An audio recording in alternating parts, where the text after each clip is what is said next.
தேசிய நெடுஞ்சாலை 332A 4 வழிச்சாலை திட்டம் 1853 கோடி ரூபாய் மதிப்பீட்டில் பரமக்குடி ராமநாதபுரம் தேசிய நெடுஞ்சாலை 87 4 வழிச்சாலை திட்டம் ஆகியவற்றிற்கு அடிக்கல் நாட்டி நவீனமயமாக்கப்பட்ட 8 அம்ரித் ரயில் நிலையங்கள் கும்பகோணம், ஏற்காடு மற்றும் வேலூரில் புதிய FM ஒலிபரப்பு மையங்களை தொடங்கி வைத்து 378 கோடி ரூபாய் மதிப்பீட்டில் சென்னை கடற்கரை சென்னை எழும்பூர் 4வது ரயில் பாதையை நாட்டிற்கு அர்ப்பணிக்குமாறு மாண்புமிகு பாரத பிரதமர் அவர்களை பணிவன்புடன் கேட்டுக்கொள்கின்றோம். We request the Honorable Prime Minister to now digitally unveil the plaques marking the laying of foundation stone, inauguration and dedication to the nation of various projects worth over 4,400 crore rupees.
பிரதமர் நரேந்திர மோடியின் தொலைநோக்கு தலைமையின் கீழ் இந்தியாவின் உள்கட்டமைப்பு ஏற்பாடுகள் மிகப்பெரிய மாற்றத்தினை ஏற்படுத்தி வருகின்றன. உலக தரம் வாய்ந்த ரயில் மற்றும் தேசிய நெடுஞ்சாலை உள்கட்டமைப்புகள் இணைப்பில் புரட்சியை ஏற்படுத்தி இதுவரை இல்லாத வேகத்திலும் அளவிலும் உலகளாவிய அளவுகோல்களை அமைத்துள்ளன. உலக தரம் வாய்ந்த உள்கட்டமைப்பு திட்டங்களால் மாநிலத்தின் இணைப்பு மற்றும் வளர்ச்சி பாதை மறுவரையறை செய்யப்பட்டு மாற்றத்தின் காற்று தமிழகத்தின் முழுவதும் வீசி வருகின்றது. विकसित भारत के सफर में तमिलनाडु का बहुत बड़ा रोल है। बीते दशक में तमिलनाडु के विकास के लिए 2014 से पहले की तुलना में 3 गुना ज्यादा पैसा सेंटर से दिया गया है. தமிழகத்திற்கு இன்று ஒரு வரலாற்று சிறப்புமிக்க நாள். நமது மாண்புமிகு பாரத பிரதமர் 4400 கோடிக்கும் அதிகமான மதிப்பிலான 5 உள்கட்டமைப்பு திட்டங்களை தொடக்கி வைத்து நாட்டுக்கு அர்ப்பணித்து அடிக்கல் நாட்டுகின்றார்கள். மரக்காணம் புதுச்சேரி பிரிவை 4 வழிச்சாலையாக மாற்ற அடிக்கல் நாட்டப்படுகின்றது. இது புதுச்சேரி நகரத்தில் போக்குவரத்து நெரிசலை குறைக்கவும் வாகனங்களின் வேகத்தை மணிக்கு 40 முதல் 100 கிலோமீட்டராக அதிகரிக்கவும் உதவும். இதன் மூலம் பயண நேரம் 1 மணி நேரத்திலிருந்து வெறும் 30 நிமிடங்களாக குறைகிறது. கடலோர சுற்றுலாத்துறை வளர்ச்சிக்கு ஊக்கம் அளிக்கின்றது. 3 பொருளாதார முனையங்களை இணைப்பதோடு ஒரு மிகப்பெரிய உணவு பூங்கா, ஒரு மீன் பிடி தொகுப்பு, ஒரு மருந்தக தொகுப்பு மற்றும் 2 சமூக முனையங்கள் அருள்மிகு மணக்குள விநாயகர் கோயில் மற்றும் பாரடைஸ் கடற்கரை ஆகியவற்றை இணைக்கின்றது. மேலும் முக்கிய 3 தேசிய நெடுஞ்சாலைகள் மற்றும் 2 மாநில நெடுஞ்சாலைகளை இணைப்பதற்கான ஒரு முக்கிய சாலையாக அமைகின்றது. பரமக்குடி ராமநாதபுரம் பிரிவை 4 வழிச்சாலையாக மாற்றுவதன் மூலம் மதுரை, ராமேஸ்வரம் மற்றும் தனுஷ்கோடி போன்ற புனித தலங்களுக்கு விரைவான பயணம் உறுதி செய்யப்படும். இந்த இடங்களுக்கு வருகை தரும் லட்சக்கணக்கான பக்தர்களுக்கு பாதுகாப்பான மற்றும் விரைவான பயணத்தை உருவாக்கி தரும். மேலும் விவசாய மற்றும் கடல் சார்ந்த பொருட்கள் உள்நாட்டிலிருந்து புதிய சந்தைகளுக்கு வேகமாக கொண்டு செல்லப்படும். இது 5 பொருளாதார முனையங்கள், 2 மீன்பிடி தொகுப்புகள், ஒரு சிறப்பு பொருளாதார மண்டலம், ஒரு மிகப்பெரிய உணவு பூங்கா மற்றும் ஒரு ஜவுளி தொகுப்பினை இணைக்கும் திட்டமாக செயல்படுத்தப்படும். மறுசீரமைக்கப்பட்ட மொரப்பூர், பொள்ளாச்சி, பொம்மிடி, காரைக்குடி சந்திப்பு, ஸ்ரீவில்லிபுத்தூர், சோழவந்தான், திருவாரூர் சந்திப்பு மற்றும் மணப்பாறை ஆகிய 8 அம்ரித் ரயில் நிலையங்களுக்கான திறப்பு விழாவும் நடைபெறுகின்றது. இது உள்ளூர் போக்குவரத்தில் புரட்சியை ஏற்படுத்த உள்ளது. இந்த நிலையங்களை பாரம்பரியத்துடன் கூடிய நவீன வசதிகள் உள்ளடக்கிய துடிப்பான நகரங்களாக மாற்றுகின்றது. தேசத்திற்கு அர்ப்பணிக்கப்படும் திட்டம். சென்னை கடற்கரை மற்றும் சென்னை எழும்பூர் நிலையங்களுக்கு இடையே புதிய 4வது பாதை. இந்த புதிய பாதை சென்னையின் பொருளாதாரத்திற்கு இன்றியமையாத திட்டமாகும். மேலும் நெரிசலை குறைத்து நீண்ட தூர ரயில்கள் மற்றும் சரக்குகளின் தடையற்ற இயக்கம் உறுதி செய்யப்படும். இதன் மூலம் வளர்ச்சி மற்றும் மேம்பாட்டிற்கான புதிய வழிகள் ஏற்படும்.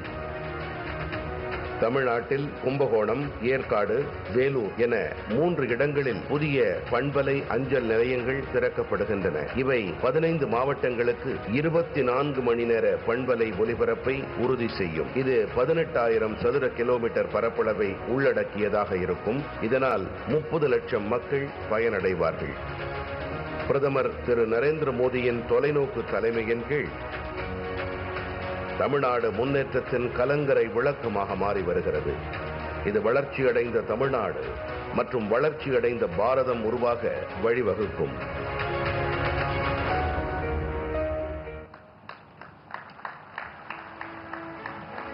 தற்போது மாண்புமிகு பாரத பிரதமர் அவர்கள் தொடங்கி வைத்த நவீனமயமாக்கப்பட்ட 8 அம்ரித் ரயில் நிலையங்களை காணொளி காட்சி வாயிலாக பார்த்துக் கொண்டிருக்கிறோம். We are now watching live the 8 renewed Amrit stations via video conferencing which were inaugurated by our Honorable Prime Minister just now.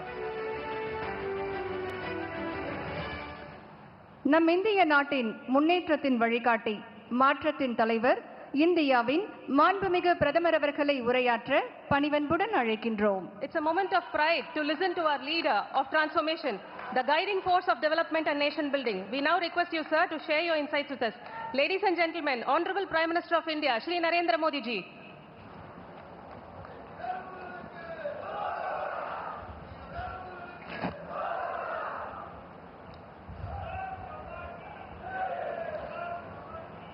Sri R.N. Ravi, L. Murugan, Edappadi K. Palaniswamy, Nayanar Nagendran, E.V. Velu, and my dear brothers and sisters of Tamil Nadu. Vanakkam. I feel honored to be in the sacred and historic city of Madurai. I bow to Meenakshi Amman and Bhagavan Sundareshwar. Today's event marks a proud chapter in Tamil Nadu's development journey. We have laid foundation stones, inaugurated and dedicated to the nation projects worth over 4,400 crore rupees.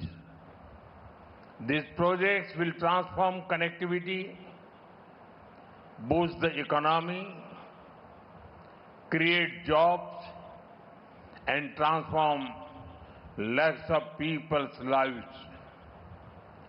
Better roads for farmers to reach markets, easier travel for pilgrims and tourists, faster transport for businesses. Building high-quality infrastructure is about empowering people. தமிழ்நாட்டின் என் சகோதர சகோதரிகளே வணக்கம். புனித மதுரை மாநகரான இந்த பழமையான நகரிலே வருவதை நான் பெரும் கௌரவமாக உணர்கின்றேன். மீனாட்சி அம்மைக்கும் ஐயன் சுந்தரேஸ்வரனுக்கும் நான் தலை வணங்குகிறேன். தமிழ்நாட்டின் வளர்ச்சி பயணத்தின் பெருமிதமான அத்தியாயம் இன்று. நாம் 4,400 கோடி ரூபாய்க்கும் மேற்பட்ட சில திட்டங்களுக்கு அடிக்கல் நாட்டி சிலவற்றை திறந்து வைத்து நாட்டிற்கு அர்ப்பணம் செய்திருக்கின்றோம்.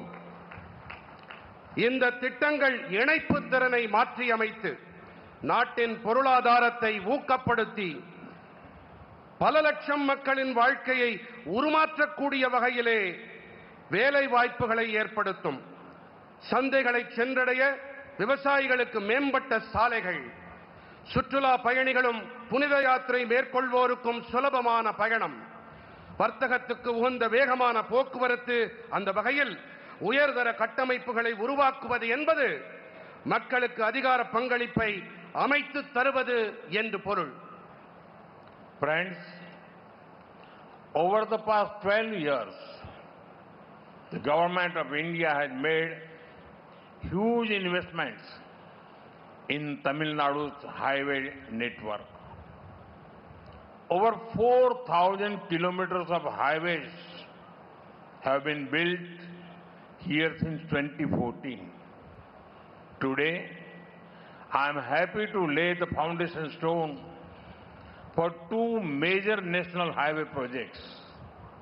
First, the four-laning of the Marakkanam-Puducherry sanction, with an investment of over 2,100 crore rupees.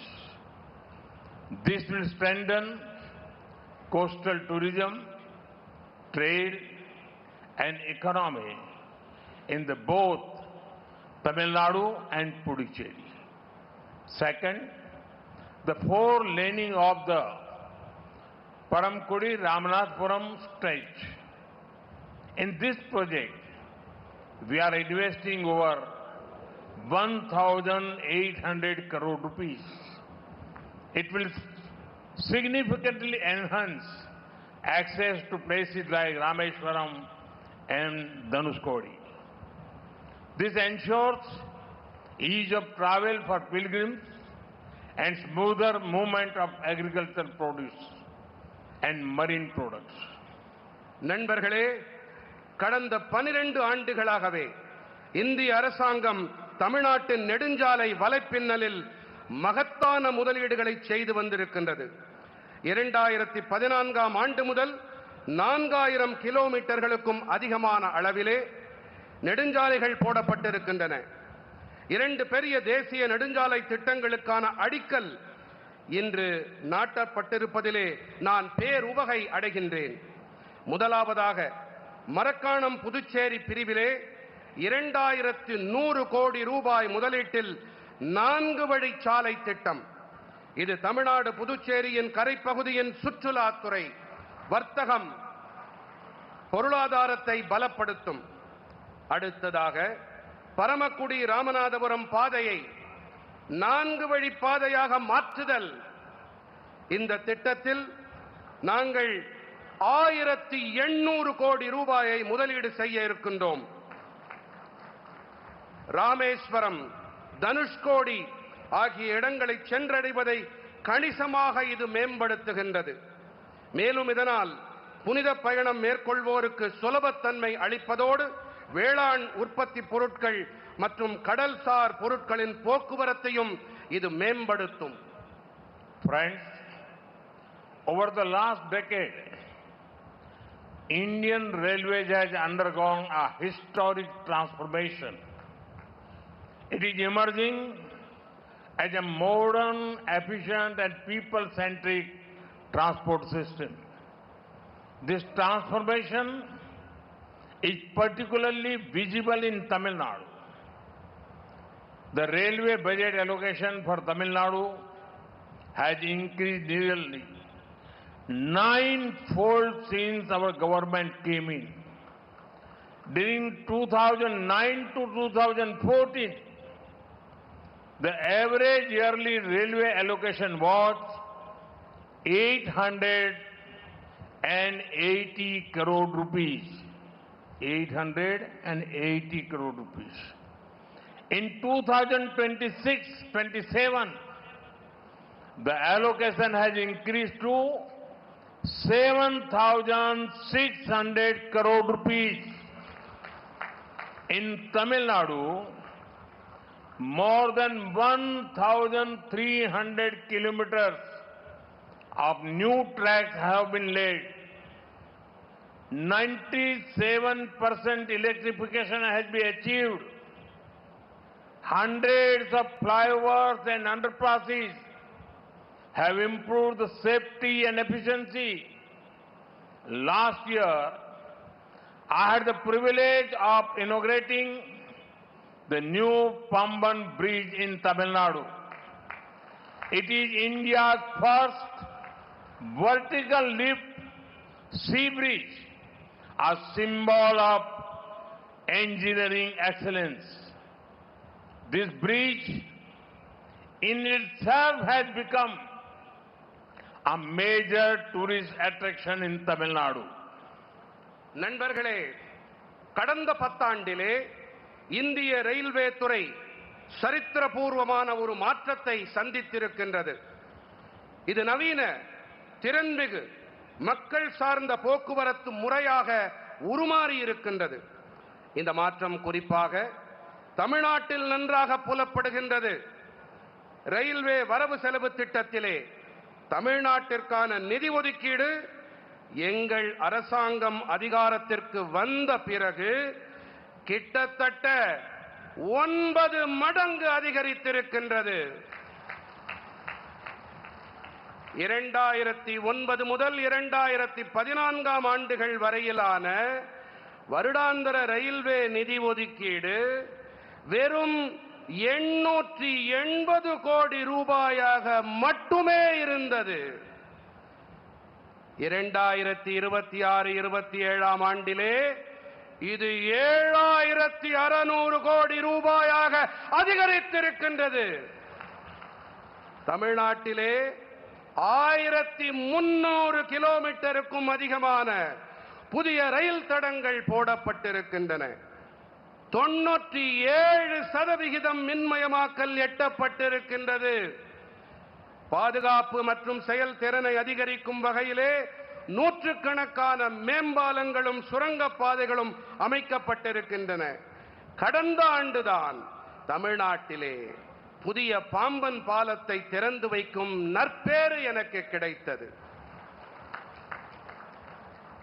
அருமை சொந்தங்களே, இந்தியாவின் முதல் செங்குத்து தூக்கு கடல் பாலம் என்ற வகையிலே பொறியியல் சிறப்புத்தன்மைக்கு இது ஒரு அடையாளமாகும்.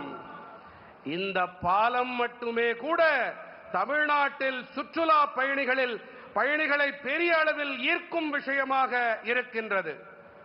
Friends, right now 9 Vande Bharat trains and 9 Amrit Bharat trains are benefiting the people of Tamil Nadu. The coaches of such high-speed trains are being manufactured at the Integral Coach Factory in Chennai. It is a matter of pride that our vision of Make in India is boosting self-reliance and creating jobs for our youth.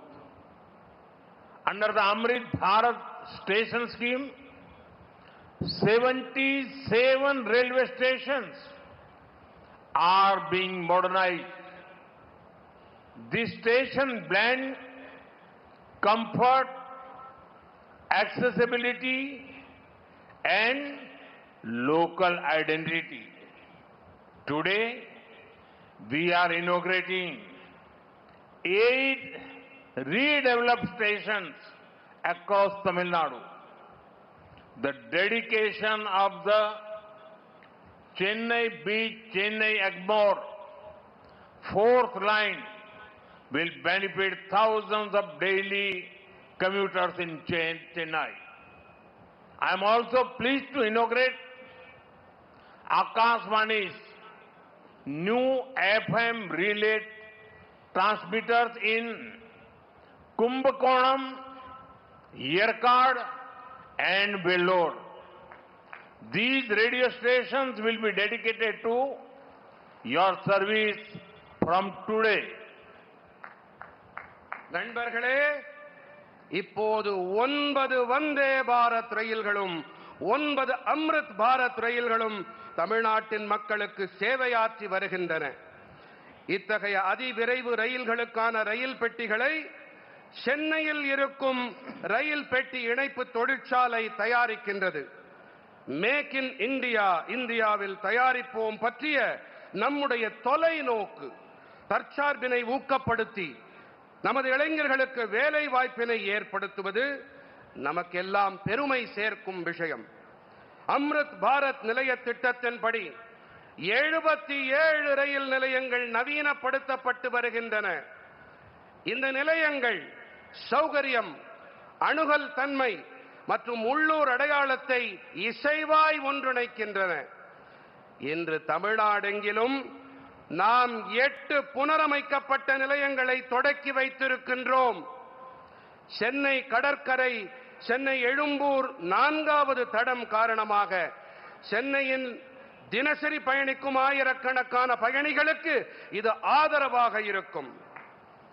Kumbakonam, Yercaud, Vellore ஆகிய இடங்களிலே ஆகாசவாணியின் புதிய பண்பலை அஞ்சல் நிலையங்களை தொடக்கி வைப்பதில் நான் பெருமகிழ்ச்சி அடைகின்றேன்.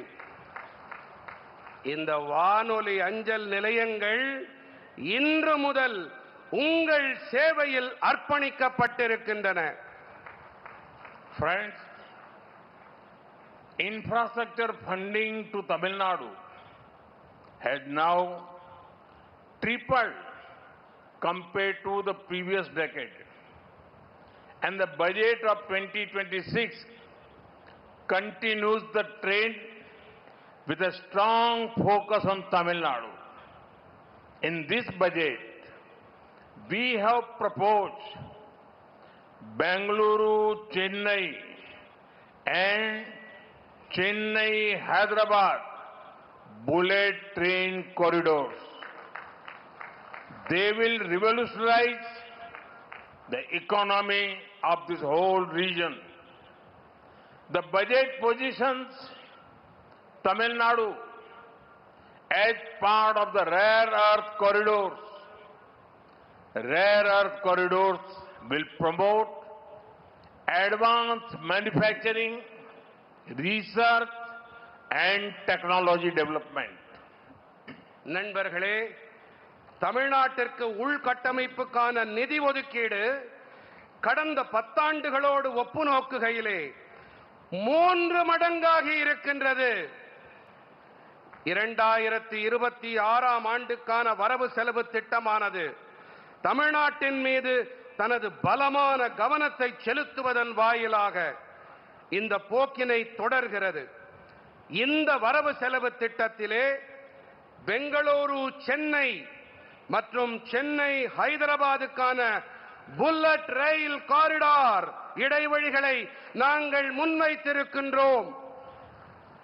இவை இந்த பகுதியின் பொருளாதாரம் முழுவதையுமே புரட்சிகரமானதாக ஆக்கும்.